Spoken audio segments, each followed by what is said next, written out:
राज और नंदिनी घूमने के लिए जाते हैं और जंगल में फंस जाते हैं। एक मैकेनिक की मदद से उनके घर चले जाते हैं। नंदिनी को उस रात नींद नहीं आ रही होती है। तभी उसे कुछ आवाजें आती हैं और वो कमरे से बाहर निकलकर देखती है। वहाँ मैकेनिक और उसकी बीवी एक आदमी का मांस खा रहे होते हैं। नंदिनी की डर के मारे चीख निकल जाती है। अरे क्या हुआ नंदिनी, क्यों चिल्ला रही हो? क्या देख लिया तुमने? अरे बाप रे, ये तो कोई नरभक्षी लगते हैं। अरे हम कहाँ फंस गए? अरे मैंने कहा था ना कि यहाँ कुछ तो गड़बड़ है, लेकिन तुमने मेरी एक बात नहीं मानी। अरे नंदिनी, मैं यहाँ कोई जानबूझकर आया था। लेकिन जैसे ही राज घूमता है वो मैकेनिक उसके पीछे खड़ा होता है। आज तो हमारी पार्टी हो जाएगी। तुम दोनों को मार के तुम्हारा मांस हम खाएंगे। तब तक मैकेनिक की बीवी भी वहाँ आ जाती है। हाँ सही कहा स्वामी, इनका मांस खा के तो वाकई मजा आ जाएगा। वैसे भी काफी समय से इतना ताजा मांस खाने को नहीं मिला।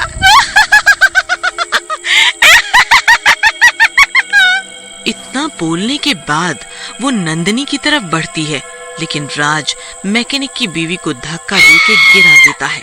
नंदिनी तुम बाहर निकलो और देखो कहीं आग है क्या। सुना है ये लोग आग से डरते हैं। तुम आग लगाओ, मैं इनको देखता हूँ। ठीक है। तू क्या सोचता है तेरी बीवी बच जाएगी? पहले हम तुझे मारेंगे, फिर तेरी बीवी को। उधर नंदिनी आग की तलाश कर ही रही होती है कि उसे वही बूढ़ा फिर से दिखता है। अरे बाबा, बाबा आप यहाँ कैसे? मेरी मदद कीजिए प्लीज, मेरी मदद कीजिए। मैंने तुम लोगों से कहा था ना कि आगे मत जाओ, लेकिन तुमने मेरी बात नहीं मानी। अब भुगतो। वो नरभक्षी हैं और उनकी ताकत असीमित है। हाँ, बाबा मेरी मदद करो। मेरे पति अंदर उनके बीच फंसे हैं। वो नरभक्षी उन्हें मार डालेंगे। उनका इलाज तो आग है। चलो आग जलाते हैं। फिर वो बूढ़ा और नंदिनी एक मशाल में आग जलाकर उन दोनों घर के अंदर पहुंचते हैं। नरभक्षियों ने राज को घर से बाहर पेड़ से बांध रखा होता है और दोनों घर के अंदर राज को मारने की तैयारी कर रहे होते हैं। तभी नंदिनी उनके घर को ही आग के हवाले कर देती है। अरे मर गया रे! फिर दोनों जल जाते हैं। नंदिनी जाके राज को खोल देती है। फिर राज, नंदिनी और वो बूढ़ा राज की गाड़ी की तरफ जाने लगते हैं। बूढ़ा राज से बोलता है, बेटा अपनी गाड़ी स्टार्ट करो और चले जाओ जल्दी से।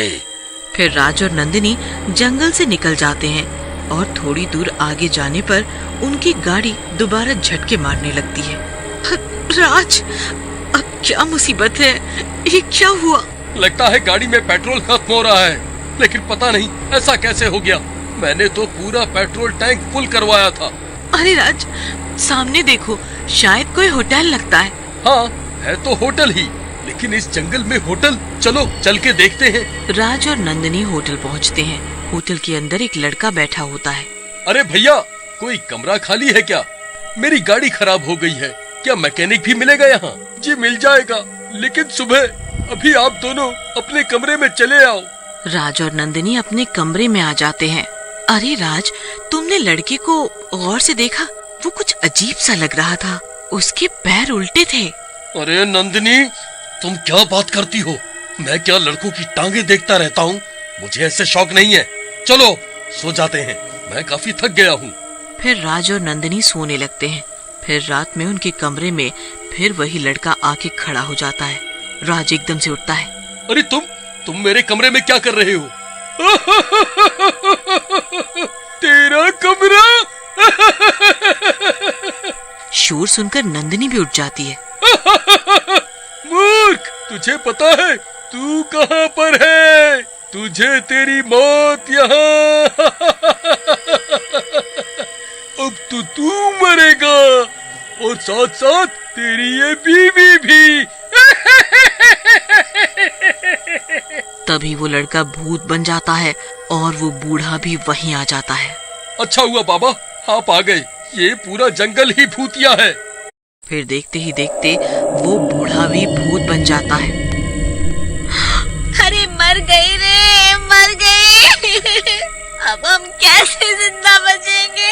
मर गई रे, मर गई। तुम डरो मत नंदिनी, मैं कुछ करता हूँ।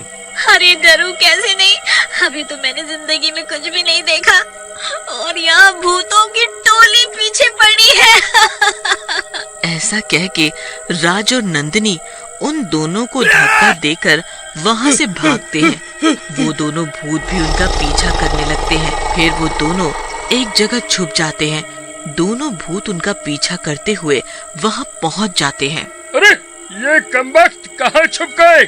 आज तक मेरा कोई शिकार मुझसे जिंदा नहीं बचा है। निकलो बाहर, मिल गए तो तुम्हारी। अबे क्यों फालतू बोले जा रहा है? चल ढूंढ उन्हें, थोड़ी देर में सुबह होने वाली है। तू जानता है ना, अगर सुबह हो गई तो हमारी सारी शक्तियाँ चली जाएंगी और हम उनका कुछ नहीं बिगाड़ पाएंगे। हाँ हाँ बूढ़े, पता है, लेकिन वो मिले तो सही, एक बार मिल जाए बस। एक काम करते हैं, दोनों अलग अलग दिशा में ढूंढते हैं। उनकी ये सारी बातें झाड़ियों में छिपे राज और नंदिनी सुन लेते हैं। और फिर लगता है नंदिनी, सूर्य की रोशनी में इनकी ताकत चली जाती है। हमें इन्हें थोड़ी देर और रोकना होगा, उसके बाद सुबह हो जाएगी और हम बच जाएंगे। लेकिन राज, हम इन्हें रोकेंगे कैसे? ये तो दो हैं। कुछ नहीं होगा नंदिनी, तुमको मेरी मदद करनी पड़ेगी। तुम इनमें से एक का ध्यान बटाओ और मैं इनमें से एक को निपटाता हूँ। ठीक है, मरवा मत देना मुझे। ऐसा कह के नंदिनी बाहर आती है और होटल वाले लड़के की तरफ देखकर बोलती है, अरे ओ राजा, मैं तो यहाँ हूँ, तुम किसे ढूंढ रहे हो? आ जाओ, पकड़ो मुझे। आओ ना।